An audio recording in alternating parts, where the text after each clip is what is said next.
Hello and welcome to another episode of Blackjack Movies. I'm your host, Pat Hilke, taking you through the best damn Game of Thrones podcast on the internet. This is the Kings of Westeros. It's for episode 4 of season 8, the last season. And I'm here with the man, the myth, the legend, Danko Yu. What's up, Danko? Winter has arrived, Pat. It has. And we will start this episode by going through different themes of the episode. So not necessarily a scene-by-scene breakdown.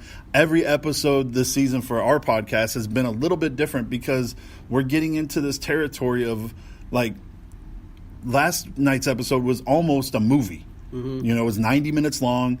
It felt like a movie. And so it's like you can almost do a what did we like, what did we dislike. We're going to just break it down into themes because we want to make sure that we hit on certain aspects of the episode and branch off and maybe give our take of what is going to happen next, what's happened in the past, what we think is going on throughout the whole character arc of some of these people. And so let's just start off. We have the funeral pyre. So we'll start off with the very first scene that we see. With the funeral pyre, it makes sure that it close-ups on Dany with Jorah and then Theon and Sansa. And you have that connection between the two of them throughout. Since Dany got to Winterfell, you have this connection, not always a good one, between Sansa and Dany. And this is where we're at. Like, even in death with their people, Theon and Jorah, you see this connected tissue, if you will. And so, what did you think about the scene? Well, it's all of the main characters, the people with any power, burnt one of these very neatly stacked bodies, while in reality I'm sure it would have been just a pit with some wood tossed on top. Probably. But it looked really good. But you had all the main characters carrying some staffs over. What really drew my attention is how many people are left. It doesn't seem like much of a force. No, and we see that later on when we get to the battle plans. Right. And like they just say kept half of everyone's gone. Yeah, pulling pieces off the board.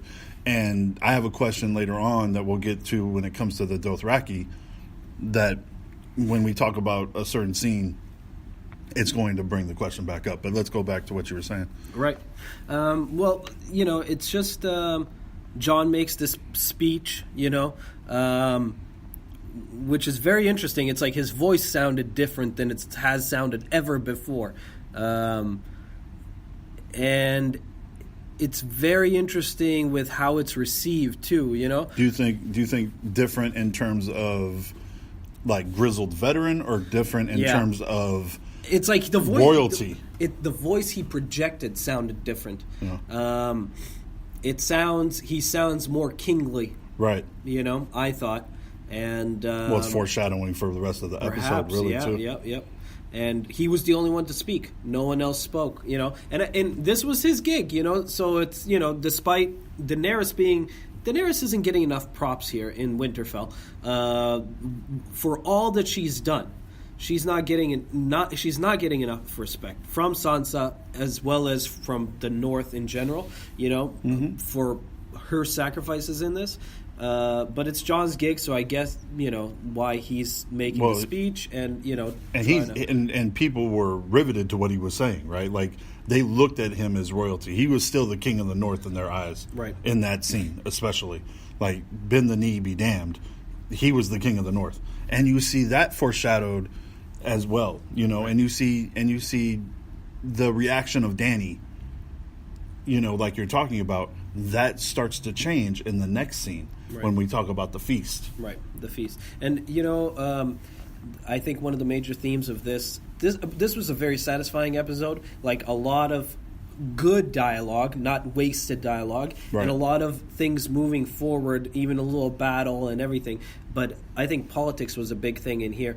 And you had Dany giving Gendry Storm's End, which is like fan friendly, but total BS. But I thought it was also hilarious. Like, I laughed to myself that she would do this. It's like, first of all, it's very bold for her to be handing out titles when she doesn't have them. You know what I mean? It's very like, what a weak king would do. Like, yes, just like, Bronn wants Highgarden. You know what I mean? How stupid is that?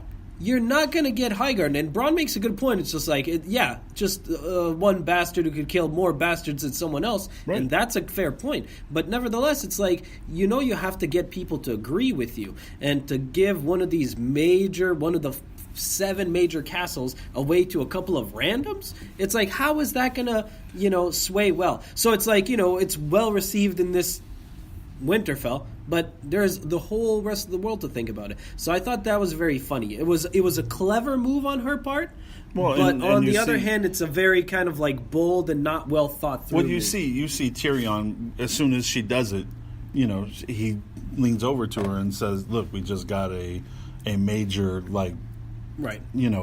playing piece by making him a Baratheon and giving him Storm's End." And that's how you get people on your side. And give he them is something, and he is Baratheon, so it's like him having Storm's End, not that big of a stretch to me.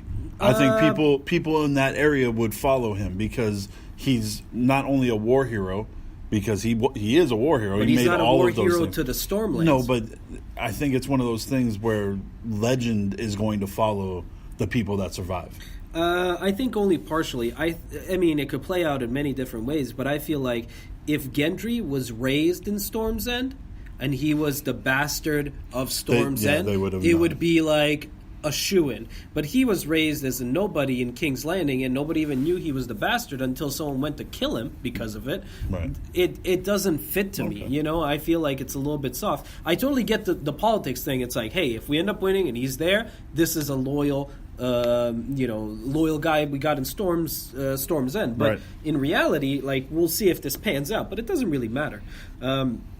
There's several politics there happening throughout the episode. So you had Cersei bringing in the people into the Red Keep to try to, if she wants to burn us down, well, she'll burn down the rest of the folks. You're going to kill everybody else. And it shows her the good side. What kind of leader are you going That's to be? some good politics right there, too. Well, you have the Tormund speech about Jon. Right.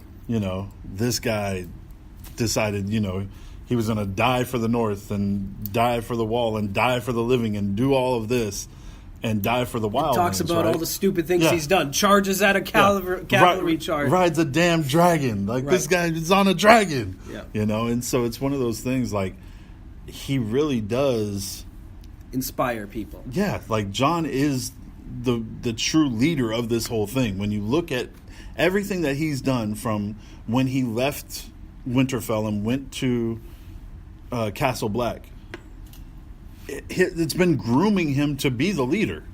Like, so for him to win the Iron Throne at the end wouldn't surprise me. Do I think it's going to happen? Probably not. Well, I think you're totally right. It's Dany's peaked. She peaked a while ago. She peaked on the wrong side of the ocean. She was what Jon is, kind of like the underdog, winning several battles. Then she comes over to Westeros and says, "I'm the rightful one." That's the thing. Because she's had this winning streak, and now she demands respect. While Jon's been the underdog and barely making it out several times, and he's always humble. That's the part. Now you're rooting for him. Danny turned from this what kind of Jon what used Jon to be. was. We had basically two Jons. In personality. And I think Dany is still that. And you saw it in a glimpse of when they were alone after the feast.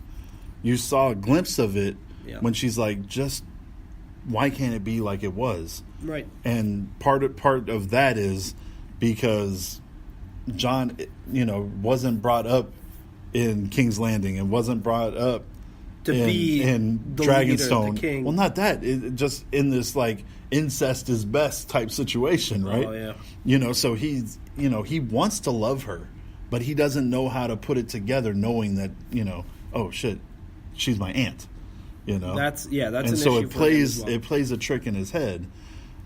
I think that he will eventually do something to make it known to everybody that this is his, the woman that he wants to spend his life with. Right. Well, and this is the big politics thing here too. Tyrion and Varys throughout the episode. Well, first of all, you have the family meeting with the Starks, and they basically tell him, especially Arya backs him up on, I know she owes us big. I mean, we owe her big time. Yeah, it was the first time somebody else was like, yeah, no, you have to realize that without her, we weren't going to win. Right. And, that was nice to see that there's some realistic views here. Because Sansa's extreme on one side. For sure. And Bran's nobody. So it was nice to see, some, common ground. But then he tells him about his true parentage. And what does that do? Sansa goes, tells Tyrion. Two seconds after she said, no, I swear that I'll never tell you. And basically, Tyrion and Sansa are talking about, she's the best thing we have. Well, what if there was another choice? And then this is where you have the Jon Snow candidate coming in for the running, right? And Varys is on board.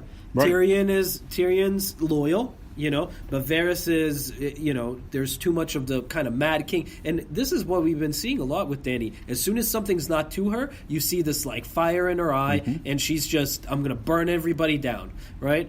And it looks like things are changing here. I feel like Varys' death is coming up soon. It has to be. And I think it comes from, Grey Worm or something. It's going to come from within inside. Because not the dragon just biting him off or something? Well, maybe. I mean, it's coming from within that pact, His days are numbered. He's sitting there just having treasonous thoughts constantly now. Right, and just discussing them with Tyrion. And all it's going to take is one... he's already let it be known that he didn't agree with how she wanted to. And I'm glad he said that out loud, Yeah. But, see, this is the problem I find in their discussions is, why is nobody...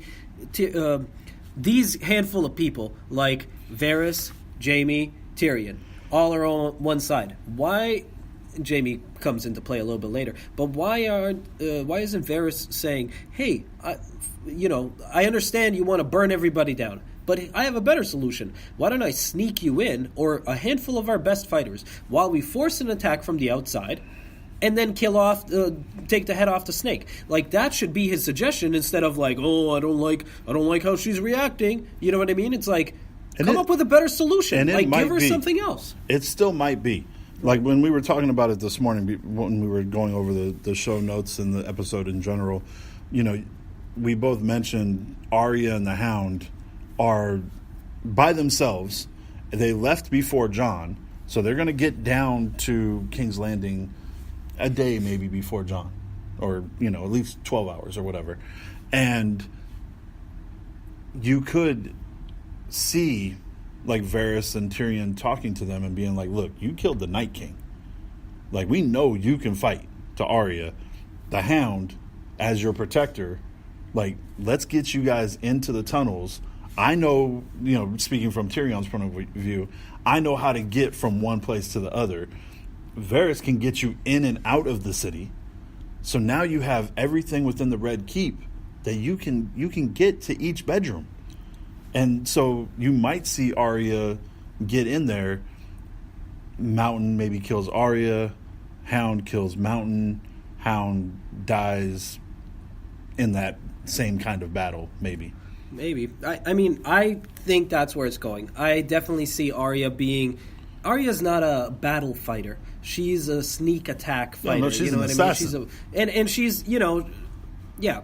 I would love... So I think you mentioned it last week in our episode. I think the Hound and the Mountain got to meet up somewhere. And oh, for sure. Those two, especially Yeah, because the Hound and Stark and Arya have a great banter going back and forth. The Hound scene with Sansa was amazing, too. Yes, I loved seeing that, too. And she was like... he basically is apologizing, I wasn't there to protect you, and I'm sorry. If you would have come with me, none of that bad stuff that Ramsay and Littlefinger did would have happened. And he's not even apologizing. I think he's just telling her how stupid she was, that he gave her an out. To me, it felt like he looked apologetic. Well, and because I think he always had a soft point. Right. For he her, feels sorry that this has all happened to her. And he was like, if, you listen to me. And she said, she's like, I'd still be a little bird if I did that instead of what she is. And she, realistically, what she is somebody that has some kind of role with the Iron Throne. Like, somehow I can see her sitting on it because she's ruthless. Right. A lot like Cersei. And see, I think she learned from the best. Right. And I